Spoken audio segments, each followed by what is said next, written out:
اس مہنگائی کے دور میں اتنے مہنگے مہنگے ٹیسٹ، اتنی مہنگی مہنگی ڈاکٹرز کی فیسیں، تو جب گھر بیٹھ کے مریض ٹھیک ہوتا ہے تو یقیناً ہمیں دعائیں دے گا، ہمیں بھی اور آپ کو بھی۔ کیا بات ہے، آپ کیا کہیں گے؟ جی بالکل اسی طرح یہ آپ کا جو پروگرام ہے اس کے توسط سے لوگوں کو بہت سارے لوگ اس سے فائدہ اٹھا رہے ہیں، اور میں کہتا ہوں کہ یہ آپ کا بڑا اچھا صدقہ جاریہ ہے، اور آپ نے واقعہ ہی دوبارہ کہہ لیں کہ حکمت میں جان ڈال دی ہے کہ لوگ اب اس کو بہت زیادہ اپریشیٹ کرتے ہیں آپ کے پروگرام کو اور پسند کرتے ہیں، صرف اس وجہ سے کہ آپ لوگوں کو بلاتی ہیں اور جو بھی مہمان ادھر آتے ہیں وہ بڑے اچھے طریقے سے سمجھاتے ہیں، اور اس کی وجہ سے بہت سارے لوگوں کو فائدہ ہو رہا ہے، اور یہ یقیناً آپ کو بھی دعائیں جا رہی ہیں اور ہمیں بھی جا رہی ہیں۔ ہو سکتا ہے ہماری نجات کا ذریعہ یہی بن جائے، اللہ تعالیٰ اس کی وجہ سے ہمیں جنت میں جگہ دے دے۔ بے شک، انشاءاللہ انشاءاللہ۔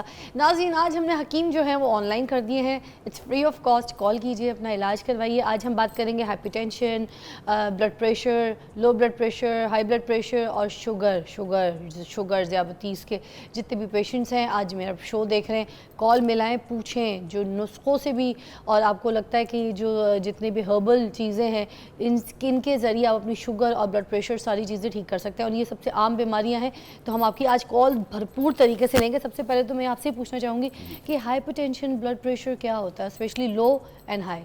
جی بسم اللہ الرحمن الرحیم۔ ہائپر ٹینشن، بی پی جس کو ہم بلڈ پریشر کہتے ہیں، یہ طب میں اس کو بلند فشار خون سے منسوب کیا جاتا ہے۔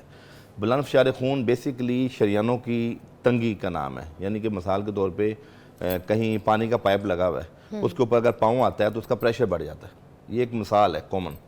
تو اسی طرح ہماری باڈی کے اندر ہماری وریدیں ہیں، وینز ہیں، شریانے ہیں، جہاں سے بلڈ سرکولیٹ ہو رہا ہوتا ہے، تو جب ان شریانوں کو راستہ نہیں پراپر بلڈ سرکولیٹ ہونے کا ملتا تو وہاں پہ بلڈ پریشر شوٹ کرتا ہے، اور اس کی طب کے اندر بہت سی اسباب بھی ہیں، علامات بھی ہیں۔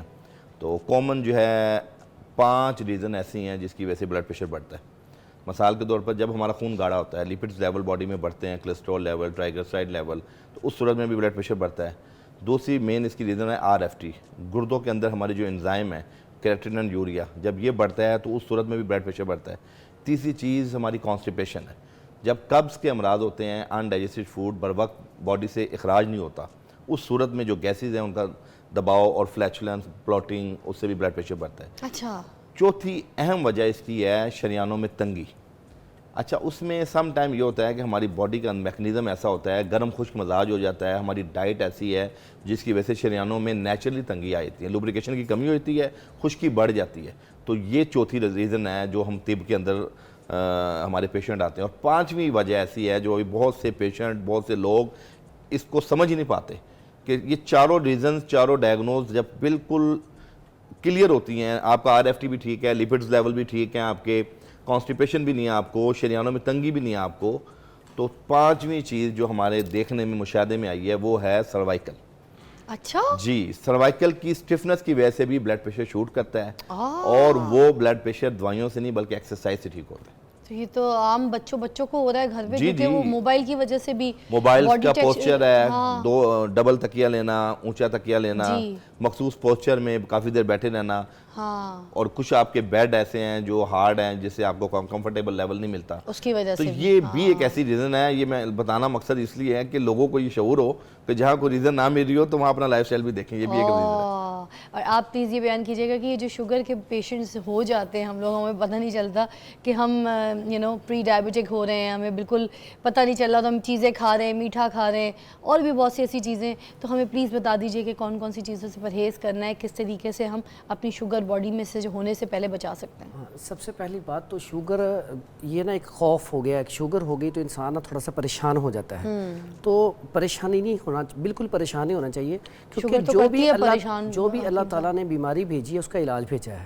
ارے واہ، سب سے پہلے تو پہلے علاج بھیجا ہے پھر بیماری، بالکل ایسے ہے۔ تو اس میں آپ سب سے پہلی بات سمجھیں کہ شوگر جو ہے وہ 2 ٹائپس کی، جو ایلوپیتھک نے ڈیزیز اس میں بتایا ہے، اس میں ٹائپ 1 ہے جو 18 سال سے کم عمر میں ہوتی ہے چھوٹے بچوں کو، یا 18 سال سے کم عمر بچوں کو، اور ٹائپ 2 جو ہے وہ اس 30-35 سال میں ہوتی ہے۔ اب اس میں جو ہماری حکمت میں ہے، اس میں ہم اسے 3 طرح کی شوگر گنتے ہیں۔ ایک شوگر حقیقی ہوتی ہے، اور ایک شوگر جو ہے میدی ہوتی ہے، اور ایک شوگر جگری ہوتی ہے، یعنی کہ ایک ہوتی ہے نروس جو ٹیشوز ہے ان کے اندر جب سوزش پیدا ہو جاتی ہے، اسے حقیقی شوگر کہتے ہیں، ٹھیک ہے، یہ ٹائپ 1 ہے۔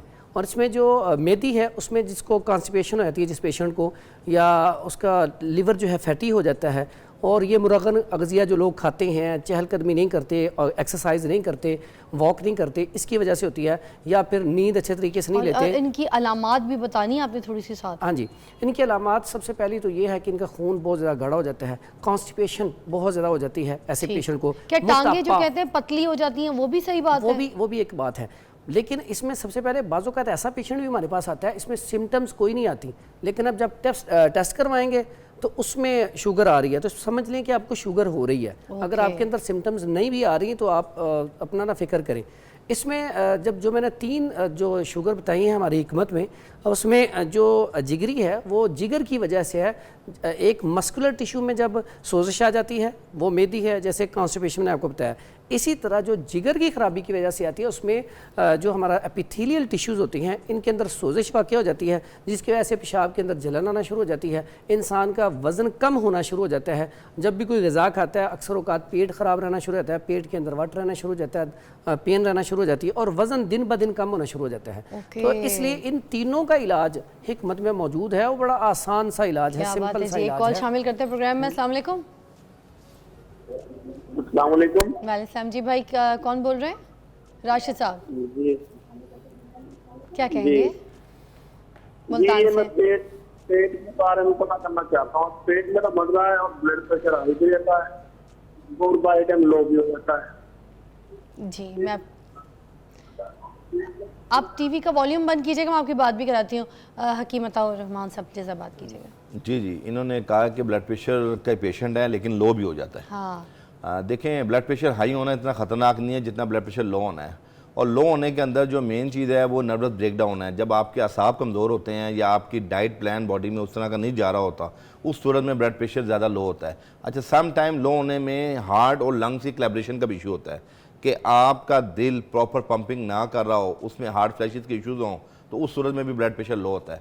تو بلڈ پریشر لو کے اندر آپ صرف یہ کہ نمکین شکنجبین کا اگر آپ استعمال کریں گے معمول میں, اور پودینے کی چٹنی جو ہمارے گھروں میں بنتی ہے, تو ان دونوں چیزوں سے انشاءاللہ آپ کا بلڈ پریشر جو ہے مینٹین ہو جائے گا انشاءاللہ. Very nice. آج ہم بات کر رہے ہیں بلڈ پریشر کے اوپر, ہائپر ٹینشن کے اوپر اور شوگر کے اوپر.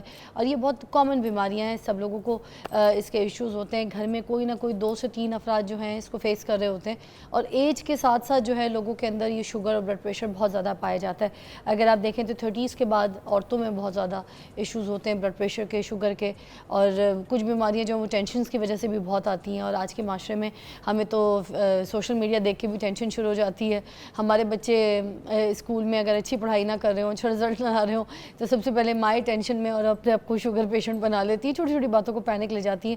ہمیں ایک تو یہ بھی پریکٹس کرنی ہے سارے علاجوں کے ساتھ کہ ہم نے اپنے جو ٹینشن ہے نا اس سے ہم نے اپنے آپ کو بچا کے رکھنا ہے, اس سے ہم نے اپنے آپ کو ریلیف رکھنا ہے. اور اس کی پریکٹس کرنی ہوتی ہے. اس کو کوئی جا کے آپ کو پریکٹس نہیں کرائے گا, یا پھر اس کا کوئی ایسی دوائی کا علاج نہیں ہے. اس کا صرف یہی علاج ہے کہ آپ نے پریکٹس کرنی ہے. اچھا, مجھے بتائیے گا کہ بلڈ پریشر کا مؤثر علاج کیا ہے؟ اب بلڈ پریشر سب سے پہلی بات تو یہ کہ ہمارا ڈائٹ پلان جو ہے نا وہ ٹھیک ہونا چاہیے. جیسے آپ نے بات کی کہ ٹینشن کے لیے نا قرآن مجید میں ایک بڑی زبردست آیت ہے, وَمَنْ أَعْرَضَ عَنْ ذِكْرِي فَإِنَّ لَهُ مَعِيشَةً ضَنْكَ وَيَوْمَ نَحْشُرُهُمْ يَوْمَ الْقِيَامَةِ أَعْمَى. اس کا مطلب یہ ہے کہ جس بھی بندے نے نا ذکر سے اعراض کیا, اللہ تعالیٰ کہتا ہے جو بندہ میرے ذکر سے دور جاتا ہے نا تو پھر اس کی معیشت میں تنگ کر دیتا ہوں. معیشت کی تنگی کیا ہے؟ لوگ سمجھتے ہیں صرف پیسے کی تنگی نہیں, اللہ تعالیٰ اس کا سکون چھین لیتے ہیں, پریشان کر. ہاں جی, وہ ہر ٹائم پریشان رہے گا, ہر ٹائم پر. اب ایک بندہ ہے اس کے پاس اگر فار ایگزامپل آپ نے اسے کہا اس کے پاس 5,000 روپیہ ہے, تو آپ 5,000 روپیہ آپ کو انعام دیا جا کے کوئی چیز خرید لو, تو وہ تو فوراً گیا 2-4 منٹ میں چیزیں خرید کے لیا. ایک بندے کو آپ نے 5 لاکھ روپیہ دے دیا کہ یہ آپ کا جائیں خریدیں. اب وہ 5 لاکھ اس کی جیب میں ہے, یہ بھی ٹینشن ہے کوئی نکال نہ لے.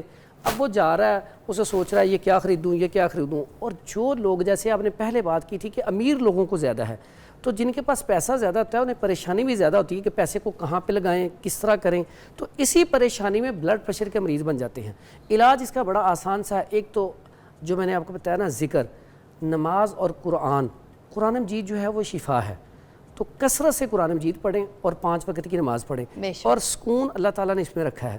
اس کے ساتھ ساتھ اگر آپ دوائی کھانا چاہتے ہیں تو ایک تو بات یاد رکھیں, جو بلڈ پریشر ہے ہمارے اندر کوئی آرگن نہیں ہے,